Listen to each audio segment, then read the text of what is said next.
Edtech company Byju's की मुश्किलें अब लगातार बढ़ती ही जा रही हैं। कंपनी के दिग्गज निवेशक प्रोसेस ने उसकी वैल्यूएशन में अब भारी कटौती की है।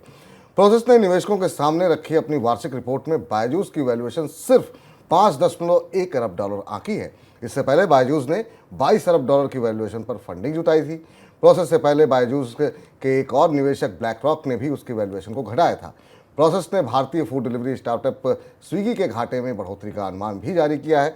प्रोसेस ने यह भी कहा कि 2022 के दौरान स्विगी का घाटा 80% बढ़ा है। उधर एक रिपोर्ट में यह भी दावा किया गया कि इस साल भारत में यूनिकॉर्न स्टार्टअप्स की लिस्ट में सिर्फ 3 कंपनियां शामिल हुई हैं। देश में अब यूनिकॉर्न स्टार्टअप्स का आंकड़ा घट करके 83 रह गया है, जो कि 2021 में 100 से भी ऊपर था। सर, अब बायजूस के भविष्य को लेकर के किस तरीके का खतरा मंडरा रहा है? क्या सर्वाइव कर पाएगी बायजूस? तमाम जांचें, और कल भी हम लोगों ने चर्चा की थी इसको लेकर के। बायजूस 3-4 अलग अलग तरीके की मुश्किलों में घिरी हुई, जिस पर हम लगातार चर्चा कर रहे हैं। देश की सबसे बड़ी एडटेक कंपनी थी, जिसको देश में स्टार्टअप का ब्रांड एम्बेसडर माना जाता था। उसकी स्थिति अब ये है कि डेट डिफ़ॉल्ट हो चुका है, कर्ज में कंपनी डिफ़ॉल्ट हो चुकी है, अदालती कार्यवाही में फंसी हुई है। कंपनी के ऊपर ये आरोप है कि उसने कर्मचारियों का पैसा नहीं दिया है, ईपीएफओ में पैसा नहीं दिया है, और अब पता चला है कि उसने वो पैसा ट्रांसफ़र करना शुरू कर दिया है। पर जो सबसे बड़ा फैसला और किसी भी स्टार्टअप के लिए जो सबसे महत्वपूर्ण फैसला होता है, उसका वैल्यूएशन होता है, उसका वैल्यूएशन गिरने का होता है। और अब जो फैसला हुआ है, जिसमें हम लगातार देख रहे हैं कि पिछले 3 महीनों में दुनिया के सारे बड़े निवेशकों ने, जिन्होंने बायजूस में निवेश कर रखा था, उन्होंने बायजूस के वैल्यूएशन में, उसकी कीमत में कमी की है, उसके मूल्यांकन में कमी की है। इस मूल्यांकन में कमी के बाद 22 बिलियन डॉलर की कंपनी अब केवल 5-5.5 बिलियन डॉलर की कंपनी रह गई है। यानी आप मान कर सकते हैं कि बायजूस अगर एक बहुत विराट गुब्बारा थी, तो वो फूल कर अब एक छोटा सा बबल रह गई है, अगर वैल्यूएशन के हिसाब से आप देखें। होता क्या है, जब वैल्यूएशन कट होता है तो कंपनी के पास, कंपनी के जो मौजूदा निवेशक हैं वो ज़्यादा बेचैन होते हैं भागने के लिए, क्योंकि उन्होंने कंपनी को खरीदा था 22 रुपये पर, कंपनी की कीमत रह गई 5 रुपये। यानी उनका जो निवेश था उसकी वैल्यू भी उस वैल्यूएशन घटने के साथ घट गई।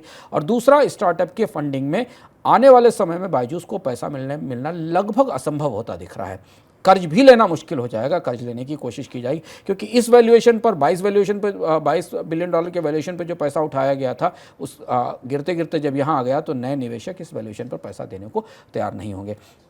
और ये बायजूस के लिए अब सर्वाइवल के संकट की तरफ बढ़ने की तैयारी है। हालांकि दूसरी तरफ कर्मचारियों के मामले में एक राहत वाली खबर आई कि बायजूस ने करीब 97% बकाया, जो कि उसे प्रोविडेंट फंड में कर्मचारियों का देना था, उसे प्रोविडेंट फंड को देना शुरू कर दिया है। लेकिन अभी कुछ पैसा फंसा हुआ है। लेकिन सर, कंसर्न तो है, क्योंकि पूरे स्टार्टअप्स के स्पेस को लेकर के अगर हम देखें तो एक समय 2021 में कितनी धूम मची हुई थी। अब नौकरियां भी जा रही हैं, वैल्यूएशन भी घट रही है। अब जो नंबर्स आ रहे हैं वो 100 से घट के 83 रह गए हैं।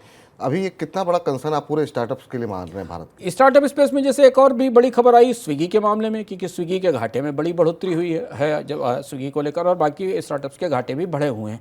स्टार्टअप स्पेस में बायजूस जैसी समस्या लगातार सब जगह दिखाई दे रही। 2-3 बड़े घटनाक्रम स्टार्टअप स्पेस में दिख रहे हैं।